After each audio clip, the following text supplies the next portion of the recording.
setiap insan, setiap individu memiliki kewajiban untuk menyelamatkan diri, keluarga, tetangga, masyarakat sekitarnya dari ancaman api neraka.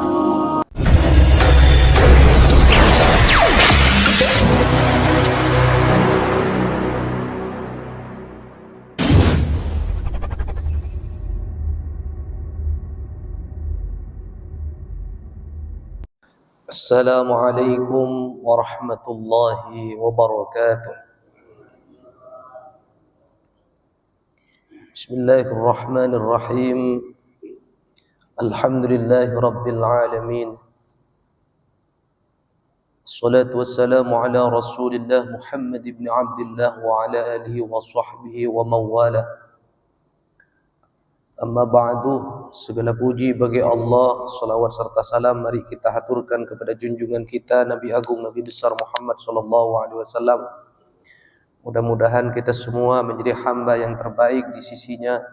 Mudah-mudahan kita semua menjadi hamba yang menjadi kaki tangan Rasulullah sallallahu alaihi wasallam, kepanjangan tangan dari Rasulullah sallallahu alaihi wasallam di dalam mendakwahkan, menyebarkan agama yang mulia ini, sehingga kita terus memiliki spirit untuk terus mendakwahkan agama. Bahkan Nabi Muhammad sallallahu alaihi wasallam menyatakan, "Ballighu anni walau ayatan." Sampaikan walaupun tahu satu ayat. Betapa pentingnya kita untuk terus menjalankan dakwah, menjalankan aktivitas-aktivitas, mengajak orang lain untuk kembali kepada Allah Subhanahu wa taala. Jangan menunggu mempunyai gelar ustaz, jangan menunggu mendapatkan SKDKM untuk mengajak kebaikan, tetapi setiap jiwa, setiap insan, setiap individu memiliki kewajiban untuk menyelamatkan diri, keluarga, tetangga, masyarakat sekitarnya dari ancaman api neraka. Ya ayyuhalladzina amanu qu anfusakum wa ahlikum nara wa quduhan nas wal hijarah. Wahai orang-orang yang beriman, selamatkanlah dirimu, keluargamu, orang terdekatmu, dan orang-orang yang ada di sekitarmu dari api neraka. Maka kita berkumpul di sini ini sesungguhnya bukan sekedar ingin menambah pengetahuan agama, tetapi kita berkumpul di tempat ini, kita ingin mencari semangat baru. Bagaimana dalam setiap langkah kehidupan kita terus dipupuk dan digali, sehingga semangat itu akan terus membara, sebagaimana Rasulullah Shallallahu Alaihi Wasallam mencontohkan para sahabat-sahabatnya. Ketika Rasulullah Shallallahu Alaihi Wasallam di akhir ayat, Rasulullah Shallallahu Alaihi Wasallam menjelang wafatnya, yang diingat adalah ummati, ummati, ummati. Bagaimana nasib umatku?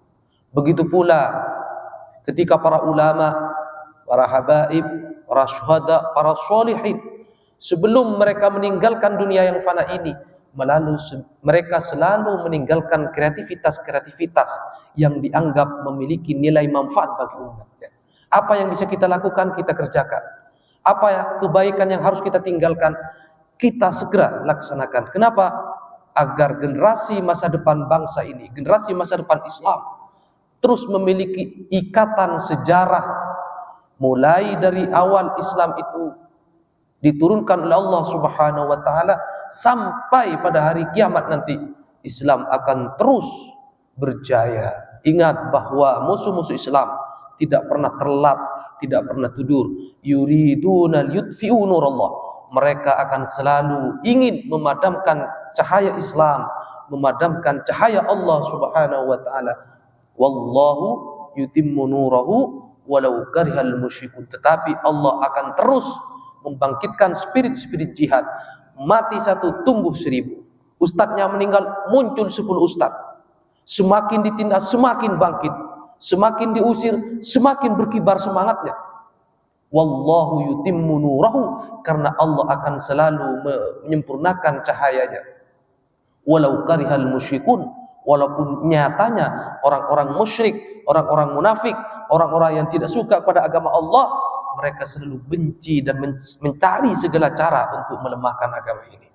Hadirin yang dimuliakan Allah Subhanahu wa taala, beban kita sebagai orang tua, beban kita sebagai DKM masjid, beban kita sebagai orang yang memiliki spirit juang menegakkan agama Allah ini tidaklah mudah. Semakin mendekati hari kiamat, kerusakan semakin parah, kerusakan semakin merajalela. Kenapa? Usia kita umat Islam terbatas, sementara usia setan panjang. Ya, menurut penelitian setan usianya ada 1000 tahun. Mereka sangat senior. Berganti ustadz, semakin profesional ustadz, semakin profesional pula mereka untuk menggodanya. Maka kita semakin rajin ke masjid, semakin banyak beribadah, tidak boleh semakin lengah. Ingat, karena ketika kita sudah rajin ke masjid, yang datang setannya profesor, bukan kelas SD lagi. Kalau masih malas ke masjid, setan yang datang kelas SD. Tapi ketika kita semakin kuat ikatan dengan Allah, maka setan iblis ngutus pasukannya yang keren-keren juga. Maka kita tidak boleh pernah lengah. Hadirin yang dimuliakan Allah Subhanahu wa taala, malam ini malam tawakufan. Kata tawakufan itu hanya ada di Indonesia lah, istilah baru. Asal katanya tawaqqafa yatawaqqafu tawaqqufan. Tafa'ala yatafa'alu tafa'ulan. Artinya apa? Berhenti sementara. Jadi kajian tafsir kita malam ini adalah malam terakhir sementara, bukan berhenti. Kajian tafsir kita hentikan sementara karena kita akan menyambut bulan yang mulia, bulan di mana Al-Quran diturunkan oleh Allah Subhanahu wa taala. Kalau selama ini kita mengkaji tafsir tentang Al-Quran, mari momentum Ramadan kita lebih memperbanyak membaca Al-Quran. Kenapa? Rasulullah Shallallahu Alaihi Wasallam ketika masuk bulan suci Ramadan selalu mentakrir hafalannya, mengulang-ulang bacaan Al-Qurannya, ditashih kepada malaikat. Itu bukan berarti Rasulullah pelupa, bukan. Rasulullah mengajarkan kepada kita, walaupun kalian hafal Quran, walaupun kalian alim tafsir, walaupun kalian alim fikih, tapi kalian tidak boleh pernah berhenti belajar. Utlubul ilma minal mahdi ilal hadi. Walau kana al-bahru midadan li kalimati rabbi lanafidal bahru qabla an tanfada kalimati rabbi walau ji'na bimithlihi madada. Seandainya lautan kau jadikan tintanya, pohon-pohon kau jadikan penanya untuk menulis kalimat Allah, maka habislah air laut, habislah tinta itu sebelum kalimat Allah selesai ditulis. Artinya apa? Semakin kita belajar, maka otak kita sesungguhnya semakin dungu, kata Rocky Gerung. Semakin kita pinter, semakin haus akan pengetahuan, maka sesungguhnya kita akan semakin bodoh. Maka kata Imam Ghazali rahimahullahu taala, ya, siapakah orang yang bodoh itu? Adalah orang yang menganggap remeh orang lain, raddul haq wa dhamtun nas, menolak kebaikan, menganggap remeh orang lain dan berhenti belajar. Jadi tawakufan ini bukan berarti kita berhenti belajar, tetapi kita berhenti sementara dalam rangka menyambut gawe yang lebih akbar, yang lebih besar, yaitu turunnya Al-Quranul Karim. Al-Quran diturunkan 2 periode. Yang pertama dari Allah dari Lauhil Mahfuz ke Baitul Izzah, langit dunia, jumlatan wahidatan, sekaligus dari Allah plak ditaruh di langit dunia, jumlatan wahidatan. Baru dari langit dunia itu diturunkan munajjaman, berangsur-angsur selama 23 tahun. 13 tahun di Mekah, ya, 10 tahun di Madinah, atau 22 tahun 2 bulan 22 hari. Jumlah ayatnya 200 berapa? 6.236. Ada ulama yang mengatakan 6666, 6.666. Yang benar itu 6.236. Ya, 6236. Ayat Al-Quran yang diturunkan berangsur-angsur sesuai dengan kebutuhan manusia yang diterima oleh Rasulullah SAW untuk kita semua. Sehingga setelah Al-Quran berhasil dikumpulkan, dikodifikasi menjadi sebuah kitab suci yang sangat sakral, kitab suci yang meruntuhkan, bukan meruntuhkan apa namanya ya. Dengan datangnya Al-Quran, semua ajaran di saat itu, di zaman itu runtuhlah, hilanglah. Jadi kalau ada orang bilang ada kitab suci agama ini, ada kitab suci, dengan datangnya Quran semua sudah tercover dalam Al-Quran. Jadi Al-Quran memiliki fungsi yang sangat banyak, salah satunya musaddiqan lima baina yadayhi, bahwa Al-Quran membenarkan berita-berita yang benar, dan Al-Quran juga mengkoreksi berita-berita yang dianggap melenceng. Sehingga dengan Al-Quran ini menjadi pedoman bagi seluruh umat manusia. Jadi Al-Quran ini bukan hanya milik umat Islam, ya. Siapapun non muslim silahkan belajar Al-Quran. Siapapun yang belajar Quran pasti nanti tertarik dengan Al-Quran. Makanya Al-Quran ditaruh di pasar, di masjid, silahkan, bebas. Semakin banyak membaca Al-Quran, maka hati orang akan semakin lengket keimanannya. Semakin banyak mengkaji Al-Quran, maka semakin tampak kebenaran agama Allah Subhanahu wa ta'ala. Maka Allah menantang kepada seluruh manusia, qul in kuntum fi raibim mimma nazzalna 'ala abdina fa'tu bi surah. Kalau kamu masih ragu-ragu, datangkan satu surat saja. Dari dulu sampai sekarang 1445 tahun lamanya, belum ada satupun orang yang berhasil menulis, membuat karya tulis yang hebat, yang bisa melebihi kehebatan Al-Quran sampai hari ini. Para filosof dari filsafat klasik, filsafat kuno, sampai filsafat modern, tidak ada satupun yang mampu mengarang karya yang namanya Al-Quran. Maka hadirin yang dimuliakan Allah Subhanahu wa ta'ala, kita sebagai umat Islam ini menjadi PR besar bagi kita. Mau menghafal satu juz aja kita keberatan, apalagi 30 juz. Ya, apalagi lengkap dengan maknanya, apalagi lengkap dengan tafsirnya. Ya, bisa menjabarkan kepada orang lain. Ini penting bagi kita sebagai umat Islam. Dalam rangka menjaga Al-Quran ini, kita harus rajin-rajinlah mengkaji, mendalami ilmu yang bernama Al-Quran. Maka hadirin yang dimuliakan Allah, momentum Ramadan ini kita gunakan semaksimal mungkin, memperbanyak tadarus. Bagi yang baru hafal Al-Ikhlas, Qul huwallahu ahad, tambahin. Kenapa? Hafalan Al-Quran yang ada dalam qalbu kita itu akan menjadi saksi di hadapan Allah Subhanahu wa ta'ala, akan menjadi penyelamat kita dari api neraka. Amin, Allahumma amin.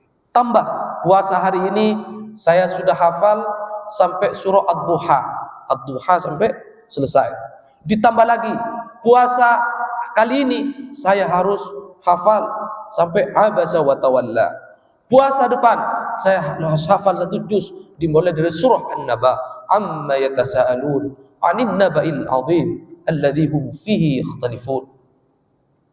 Setelah kita hafal Quran, kita lanjutkan, kita mulai belajar mengkaji tafsirnya, belajar memahami maknanya.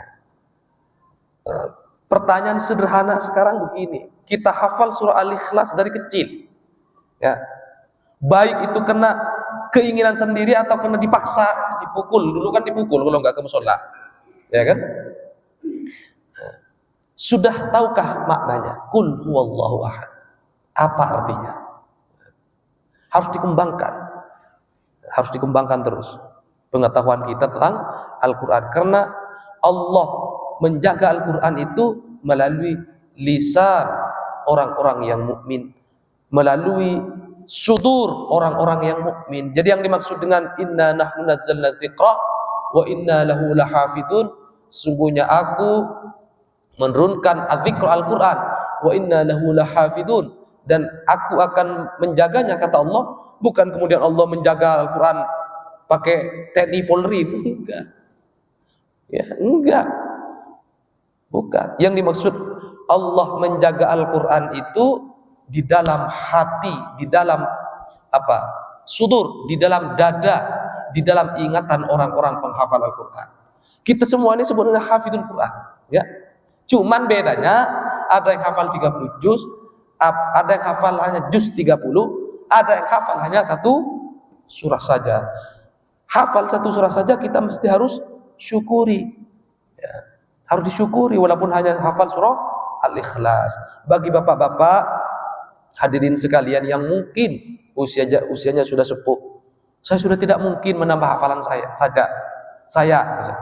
Ya, hafalan yang sudah dimiliki, surah-surah pendek itu Al-Ikhlas, An-Nas, itu dipelihara dengan baik, dikembangkan. Mungkin bacaannya kurang bagus, belajarlah makhrajnya diperbaiki. Lambat laun dicari artinya seperti apa. Dalam rangka merawat dan menjaga hafalan kita. Hadirin yang dimuliakan Allah Subhanahu wa taala, di malam tawakufan ini saya ingin saya ingin menyampaikan firman Allah Subhanahu wa taala, sebuah cerita yang sangat fenomenal yang ada di dalam surah At-Taubah, yaitu sejarah penyelamatan yang dilakukan oleh Allah Subhanahu wa taala terhadap Rasulullah sallallahu alaihi wasallam. Ini membuktikan bahwa kita sebagai pejuang Islam tidak boleh takut. Tidak boleh takut. Apapun rintangannya. Kita lihat kiai-kiai masa lalu, ya kan? Melawan kezaliman. Banyak di antara mereka yang menjadi korban, bahkan nyawa taruhannya. Ayat ini memberikan inspirasi kepada kita. Allah Subhanahu wa taala berfirman, "Illa tansuruhu faqad nasarahu Allah." Ada yang sudah hafal belum? Sudah hafal lagi belum? Illa tansuruhu faqad nasarahu Allah idh akhrajahu alladhina kafaru thaniya ithnain idh huma fil ghari idh yaqulu li sahibihi la tahzan inna Allah ma'ana. Illa tansuruhu faqad nasarahu Allah. Ya. Jika engkau menolong agama Allah, jika engkau menolong Islam, jika engkau memiliki semangat untuk menjaga Al-Quran, faqad nasarahu Allah. Allah pasti menolong kita. Jangan khawatir apapun taruhannya, nyawa, harta, benda taruhannya. Kita harus tetap memilih, mempertahankan keagungan agama Allah Subhanahu wa taala. Faqad nasarahu Allah pasti akan menolongnya. Idz akhrajahu alladziina kafaru, di saat orang-orang kafir mengusir Rasulullah sallallahu alaihi wasallam mim Makkah, dari kota Mekah. Ya, ceritanya Rasulullah sallallahu alaihi wasallam diusir oleh orang-orang kafir dari kota Mekah. Ya, Rasulullah lahir di kota Mekah, diusir keluar dari kampungnya. Ya.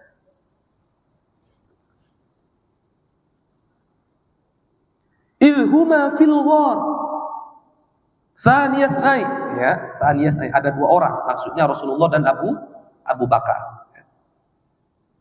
Idhuma bil ghar, keduanya berada dalam sebuah gua. Rasulullah dikejar, sudah terdesak bersama Abu Bakar, kemudian ngumpet, ya, di gua. Nama guanya apa? Gua Sur, ya, bukan Gua Hiro. Ada dua di Mekah yang viral, Gua Hiro, Gua Sur. Gua Hiro tempat Quran pertama kali turun, Iqra. Gua Sur tempat persembunyian Nabi. Nah, kalau yang sudah pernah umroh sudah pasti nyampe di sana. Ketika Rasulullah SAW dikejar oleh orang kafir, mereka dalam kondisi terdesak, mereka tinggal atau ngumpet di dalam gua, namanya Gua Sur. Idh yaqulu li sahibihi, pada saat itu Abu Bakar sudah ketakutan. Bagaimana Abu Bakar tidak takut? Orang-orang kafir sudah mengendus keberadaan mereka, mereka sudah mencari-cari di luar gua. Sementara Rasulullah, ya, Rasulullah berada di gua yang guanya sangat kecil. Enggak seperti gua-gua di Indonesia tempat wisata itu, bukan. Guanya paling masuk kepala doang. Ya, artinya apa? Dilihat dari jauh ya kelihatan kakinya. Ketika Abu Bakar saat itu khawatir akan keberadaan Rasulullah SAW, bagaimana kalau Rasulullah ini ditangkap? Bagaimana seandainya Rasulullah terbunuh? maka bubarlah agama yang mulia ini, kata Abu Bakar. Maka kemudian idh yaqulu li sahibihi, kemudian Rasulullah sallallahu alaihi wasallam mengatakan kepada sahabatnya Abu Bakar, maksudnya, la tahzan, jangan khawatir, jangan takut, innallaha ma'ana, sesungguhnya Allah bersama kita. Fa anzalallahu sakinatahu alaihi wa ayyadahu bijunudin lam tarawha wa ja'ala kalimatal ladzina kafaru sufla wa kalimatullahi al-ulya wallahu azizun hakim. Maka kemudian Allah turunkan ketenangan, jiwanya diberikan ketenangan oleh Allah Subhanahu wa taala setelah mendengarkan kalimat la tahzan innallaha ma'ana. Kemudian Abu Bakar merasa tenang, merasa tidak takut lagi, ya. Wa ayyadahu bijunudin lam tarawha. Para ulama tafsir mengatakan bahwa di saat itu Allah mengutus tentara-tentaranya, para malaikat. Banyak di dalam syair itu, hayatu yaumal ghari, gimana itu? Ada syair itu di selawat-selawat di langitan itu. Di sana dijelaskan ketika orang kafir berada di luar gua, tiba-tiba melihat burung merpati bersarang di sana. Ada laba-laba, ya. Wal angkabuta wa tilka alama, tiba-tiba ada angkabut, ada laba-laba di sana. Kemudian orang-orang kafir, ya, orang-orang kafir berpikir, nggak mungkin ada Muhammad di dalam. Kenapa? Ada sarang laba-laba, ada sarang spider, ada sarang burung merpati, hingga mereka kembali. Itu yang dimaksud anzalallah junudan lam tarawha. Allah menurunkan tentara-tentaranya, menurunkan para malaikat yang melindungi Rasulullah sallallahu alaihi wasallam. Nah, ini dijelaskan ini. Wa ayyadahu bijunudin lam tarawha wa ja'ala kalimatal ladzina kafaru sufla, bahwa ajaran-ajaran orang-orang kafir itu akan selalu terhina, akan selalu berada di bawah, ya. Banyak orang yang ingin meruntuhkan Islam, runtuh sendiri. Banyak orang yang mencoba mencari kelemahan-kelemahan Al-Quran, malah masuk Islam. Banyak enggak? Banyak, ya. Wa kalimatullahi al-ulya, kalimat Allah, agama Islam akan selalu berada di atas. Semakin mereka mengkaji agama Islam, semakin mereka tertarik belajar agama Islam, maka mereka semakin kesulitan mencari kelemahan-kelemahan agama Islam. Silahkan. Wallahu azizun hakim. Ayat ini mengajarkan kepada kita bahwa di dalam memperjuangkan agama Allah ini kita tidak perlu takut. Makanya kata Allah selanjutnya ini, infiru khifafan wa thiqala, ya. Pergilah di jalan Allah baik dalam keadaan berat maupun dalam keadaan ringan, dalam keadaan susah maupun dalam keadaan senang. Kita ini biasanya oleh Allah, ketika sudah ada target atau tujuan tertentu, saya ingin hijrah, saya ingin memperbaiki kualitas sholat saya ingin lebih rajin ke masjid, datang ujian dari Allah Subhanahu wa taala. Ada aja tiba-tiba usahanya, pelanggannya berkurang, tiba-tiba ada hartanya dicuri orang, ada juga ujian Allah. Maka kata Allah, infiru khifafan wa thiqala, pergilah menuju jihad, menuju jalan agama Allah, baik dalam keadaan ringan maupun dalam keadaan berat. Apapun kondisinya kita harus tetap istiqomah, ya. Ada yang stroke, ya, ada yang sudah sakit-sakitan, masih diberikan keinginan, kemampuan oleh Allah untuk terus datang ke masjid.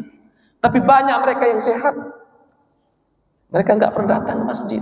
Makanya kita harus bersyukur kepada Allah Subhanahu wa ta'ala. Datanglah ke masjid walaupun dalam keadaan merangkak. Datanglah ke masjid walaupun dalam keadaan berat. Kenapa? Orang mukmin, ya, walaupun dia sudah mengikrarkan keimanan kepada Allah Subhanahu wa taala, pasti dikasih ujian oleh Allah Subhanahu wa taala. Ahasiban nas ayutrafu ayaqulu amanna wa hum la yuftanun. Apakah orang-orang yang sudah mengikrarkan dirinya beriman kepada Allah lantas tidak diuji? Tidak. Walaqad fatanna alladziina min qablihim wa la ya'lamanna alladziina shadaqu wa la ya'lamanna al-kadzibin. Allah pasti akan menguji setiap hambanya. Tujuannya Allah agar tahu siapa di antara hamba-hambanya ketika diuji mereka tetap bersabar, atau siapa di antara hamba-hambanya ketika diuji mereka malah menjauh dari Allah Subhanahu wa taala. Mudah-mudahan apapun kondisi kita, ya, baik yang sedang senang maupun sedang bersedih, kita tidak mengurangi sedikit pun semangat kita untuk berjuang di jalan Allah Subhanahu wa taala. Wajahidu bi amwalikum wa anfusikum. Berjihadlah di jalan Allah baik menggunakan harta maupun jiwamu. Bagi yang memiliki harta yang lebih, berjuanglah melalui hartanya. Bagi yang memiliki ilmu lebih, berjuanglah melalui ilmunya. Bagi yang memiliki pemikiran yang cemerlang, berjuanglah melalui pikiran cemerlangnya. Dzalikum khairul lakum in kuntum ta'lamun. Karena berjuang di jalan Allah merupakan jalan yang terbaik, jalan yang dicintai oleh Allah Subhanahu wa taala. Hadirin yang dimuliakan Allah Subhanahu wa taala, di malam tawakufan ini juga saya ingin menyampaikan bahwa Ramadan ini harus ditinjau dari berbagai macam aspek biar ilmu kita bertambah. Kalau selama ini Ramadan biasanya di masjid-masjid hanya dikaji dari sisi aspek teologis. Ramadan meningkatkan ketakwaan, Ramadan gitu. Mayoritas begitu kan yang dikaji kan? Nah, coba kita memperluas kajian. Nanti mungkin kalau ada penceramah atau siapa dititipkan ini ya. Coba Ramadan ditinjau dari aspek sosiologis, ditinjau dari aspek historis, ditinjau dari aspek ekonomi. Misalnya Ramadan ini erat kaitannya dengan ekonomi. Makanya, kenapa kiai-kiai kita ngajarin bikin bazar, sembako murah? Kenapa? Ramadan ini momentum. Ceritanya kan begini, mungkin saya sudah pernah menjelaskan ya. Ingat-ingat lagi. Mengapa itu dikatakan Ramadan? Apa artinya Ramadan? Panas. Kenapa dikatakan Ramadan? Karena di Mekah saat itu, kalau bulan Ramadan bulan yang sangat panas. Puncak musim panas. Ketika puncak musim panas, apa yang terjadi? Orang yang kaya sudah bersiap-siap diri. 3 bulan ke depan musim panas. Saya taruh gandum yang banyak di rumah. Lah kalau orang miskin, kelaparan, Pak. Kelaparan. Nah, makanya jangan heran kenapa zakat diwajibkan di bulan Ramadan. Zakat fitrah turun di bulan Sya'ban. Kenapa? Di saat itu memang musim peceklik. Artinya apa? Islam ingin mengatakan, orang-orang yang kelebihan harta, orang-orang yang banyak gandumnya di rumah, berbagilah kepada tetanggamu. Sebaliknya, orang-orang yang miskin, sabar, jangan sampai kriminal. Karena nggak ada harta, nggak ada makanan, nyolong, jangan. Gitu loh. Yang kaya berbagi, yang miskin sabar. Itu terjadi di zaman dulu. Ya, berbeda dengan di Indonesia yang musimnya cuma 2. Ya. Nah, jadi ketika Ramadan itu turun, diperintahkan oleh Allah Subhanahu wa taala pada tahun kedua Hijriah, sahabat itu sedang kelaparan. Ceritanya kan gini, cerita singkatnya begini. Rasulullah sallallahu alaihi wasallam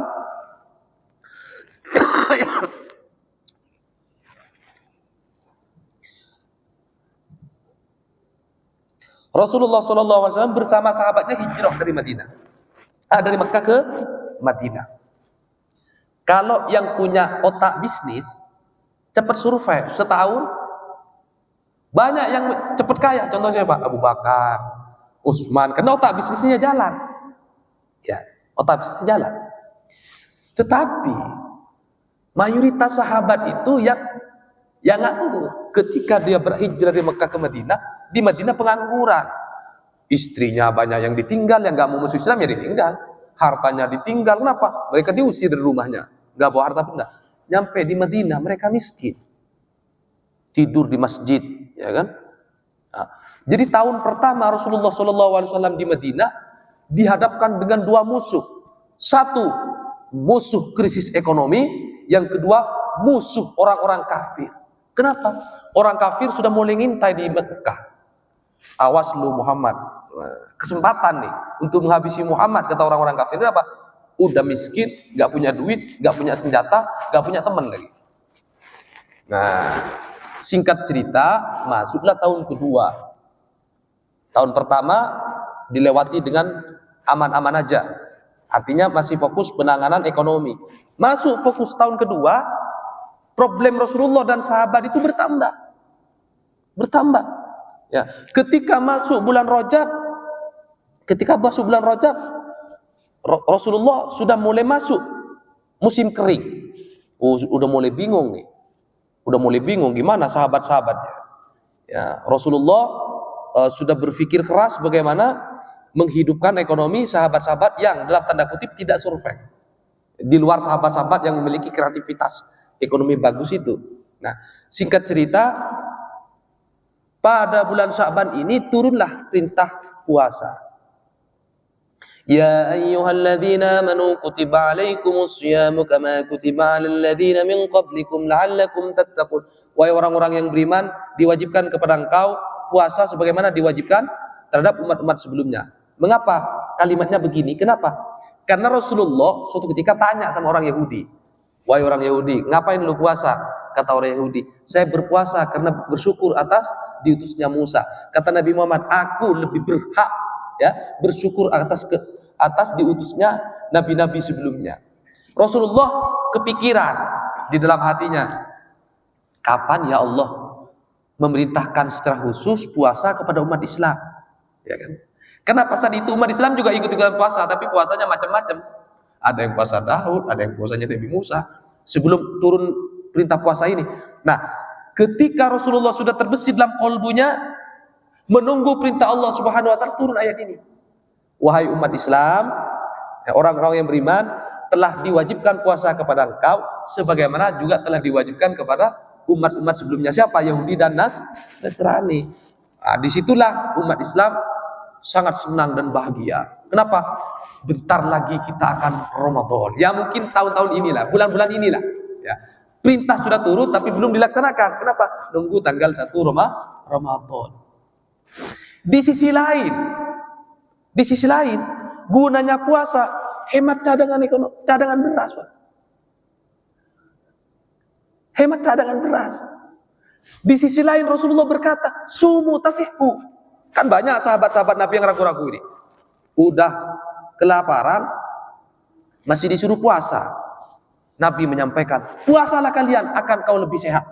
Sumu tasihku, berpuasalah kalian, kamu pasti akan hidup lebih sehat, kata Nabi. Nah, jadi di saat itu, di musim pecekli itu, turunnya perintah Ramadan itu juga menguntungkan secara ekonomi. Kenapa? Cadangan beras orang-orang kaya semakin stabil. Penghematan lah kira-kira gitu kan, penghematan. Nah, seiring perjalanan waktu dimulailah puasa Ramadan.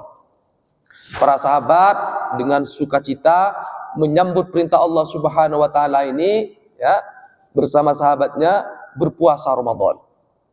Nah, pada saat itu masuk pertengahan Ramadan ada isu dari Mekah di tahun yang sama, Pak, bahwa orang kafir akan menyerang Madinah. Mana enggak kepikiran itu. Kalau imannya ecek-ecek ya habis sudah mereka itu. Coba udah kelaparan ya kan? Puasanya pertama kali puasa. Tiba-tiba orang kafir sudah siap datang menyerang Madinah. Nah, ini iman betul-betul diuji oleh Allah Subhanahu wa taala. Disitulah kemudian terjadilah perang Badar. Kapan perang Badar terjadi? Tanggal 17 Ramadan. Musim panas, ya kan? Kondisi ekonomi nggak stabil, persenjataan juga belum siap. Digempur. Jumlah umat Islam 313. Ada yang mengatakan 314. Jumlah orang kafir yang datang berapa? 1000. Berarti satu orang banding 6. Banding 4 ya? Ya banding 4 lah, banding 3 atau banding 4. Mereka punya persenjataan lengkap, pakai kuda, ya, kuda terlatih, persenjataan lengkap. Baju besi umat Islam nggak ada. Akhirnya sahabat-sahabat punya inisiatif, sahabat-sahabat Ansor yang di Madinah itu, yang mungkin punya persenjataan, disumbangin. Ini senjata, ini senjata, ini senjata, ini senjata. Nah, dikumpulin, terjadilah perang Badar. Kenapa perang Badar tidak dilaksanakan di kota Madinah? Rasulullah berpikir, ayo kita keluar di kota Madinah. Keluarlah Rasulullah ke medan Badar. Kenapa? Keluar di medan Badar. Karena di Madinah sumber mata air sedikit. Sementara di Badar ada 3 sumur. Pikiran Rasulullah, enak nanti sambil perang, saatnya buka puasa, umat Islam bisa minum air. Bukan makan jengkol, Pak. Bukan makan bakso. Minum air, coba bayangin. Rasulullah keluar dari Madinah ke Badar, karena di Badar ada 3 sumur. Orang Islam pinter. 3 sumur ini 2 ditutup pasir, ditimbun. Disisain 1. Disisain 1. Pikirannya orang Islam apa? Biarin nanti orang kafir datang ke sana kehausan. 1 ini dijaga ketat, khusus buka puasa nanti sore. Coba bayangin. Nah, nyampe di sana terjadilah perang benar. Diawali dari perang tanding, perang massal, perang bareng ya. Orang kafir stres. Melawan orang gila, ya kan? Orang kafir kan ekspektasinya, nanti habis itu tinggal anak kecil, ya kan banyak ponakannya itu, ponakannya Abu Jahal. Tak habis itu. Ternyata namanya orang udah nggak ada pilihan lagi, Pak. Saya pulang mati juga kan. Jadi umat Islam sudah lepas, ya kan? Hidup atau mati di jalan Allah Subhanahu wa taala. Singkat cerita, umat Islam itu ketika masuk Maghrib minum air. Sementara orang kafir kehausan. Kenapa? 2 sumur sudah ditutup. Nah, akhirnya yang terjadi, orang kafir kehausan dan mereka kelimpungan, kalah dari umat Islam. Banyak mereka terbunuh. Mereka banyak yang terbunuh, akhirnya dia kabur. Singkat cerita, ketika mereka kabur, berkumpullah Rasulullah SAW. Berkumpullah di situ. Kemudian Rasulullah menyampaikan kepada sahabat, "Ji'na min jihatil asghar ila jihatil akbar." Kaget sahabat. Kita ini pulang dari jihad yang kecil menuju jihad yang lebih besar. Gimana ini sudah habis-habisan? Masih dibilang kecil kata Nabi kan? Kemudian salah seorang sahabat nanya, "Wa man jihadul akbar ya Rasulullah?" Jihad yang paling besar apa ya Rasulullah? Kata Nabi, jihadun nafsi. Jihad melawan diri kita sendiri. Kau bisa nyeramain orang, tapi belum tentu kau bisa nyeramain diri sendiri. Kau bisa melawan musuh yang besar. Kam min fiatin qalilatin ghalabat fiatan katsiratan binillah.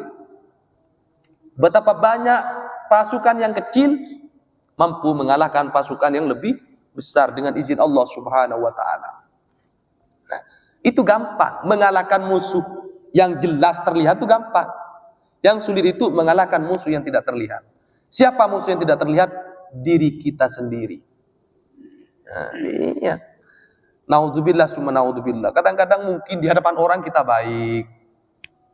Ya, padahal ya artinya apa? Kita baik itu bukan karena surplus kebaikan, tapi karena Allah sayang, Allah menutupi aib kita.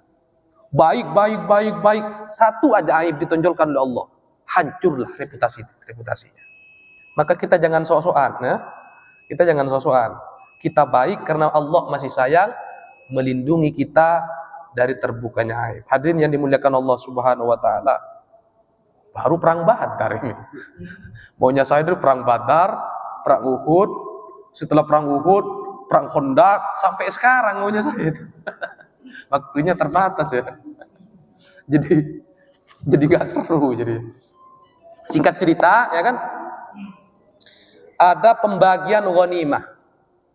Kalau perang kan sudah menang nih, dibagilah ghanimah. Ketika dibagi ghanimah, ini sudah mulai muncul gejolak udah.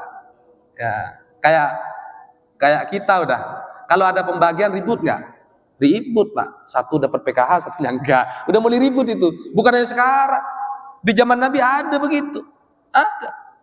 Wa minhum may yalzimuka fis shadaqat fa in u'tu minha radu wa in lam yu'tu minha sakhitu min. Dalam surah At-Taubah ada. Sebagian di antara mereka itu orang-orang yang imannya masih labil, may yalzimuka fis shadaqat. Ada Muhammad ngumpet-ngumpet mereka menceritain diri, Muhammad kurang adil. Mau mentang-mentang dekat dikasih lebih. Ya, ada itu grundel kita ada. Di zaman Nabi ada. Makanya kalau kita hari ini jadi tokoh, jadi DKM masjid, tiba-tiba ada bunyi-bunyinya, biasain aja. Biasa aja. Nabi juga diperlakukan begitu itu. Fa'in u'tu min haradu. Kalau mereka dapat jatah, diam-diam baik. Wa illam yu'tu minha sakhitu min. Tapi kalau enggak dapat kebagian, nah enggak dapat PKH, enggak dapat santunan ya, atau nominalnya lebih dikit yang lain, sakhitu min. Ya, mereka mencaci maki, cari kambing hitam. Wadah. Ya. Apakah hanya terjadi sekarang? Tidak. Nah, ini menjadi pelajaran bagi kita. Di saat kita masih berjuang semangat, kita sama. Di saat kita berjuang, semangat kita sama. Tapi giliran kita meti, nah biasanya runtuhnya di situ kita. Di saat berjuang membangun masjid, solid kita. Tapi ketika di saat kita menikmati fasilitas yang ada, lah disitulah mulai muncul letupan-letupan iri, ya kan? Ingin menguasai. Ya sama, itu sudah dicontohkan di zaman Rasulullah Shallallahu Alaihi Wasallam. Maka jadilah kita ini semuanya, termasuk saya pribadi ini ya, jadilah orang-orang yang baik. Spiritnya sama, baik dalam keadaan berjuang maupun di saat kita menikmati fasilitas, spirit kita tetap sama. Di saat kita susah membangun masjid, ya kita lillahi ta'ala. Di saat kita menikmati indahnya masjid yang keren ya kan, bangun dibikin kan, ya spirit kita sama. Kita tetap berjuang di jalan Allah Subhanahu wa ta'ala. Mudah-mudahan bermanfaat. Nanti ceritanya berlanjut insyaallah ya. Mudah-mudahan kita dikasih umur panjang oleh Allah Subhanahu wa ta'ala, diberikan kesehatan, diberikan semangat terus membara dalam rangka kita berjuang, berlomba menjadi hamba yang terbaik di sisi Allah Subhanahu wa ta'ala. Mudah-mudahan bermanfaat. Ini saja yang dapat saya sampaikan. Mari kita tutup dengan bersama-sama membaca alhamdulillah. Alhamdulillahirabbil alamin. Wallahul muwaffiq ila aqwamit thoriq. Wassalamualaikum warahmatullahi wabarakatuh.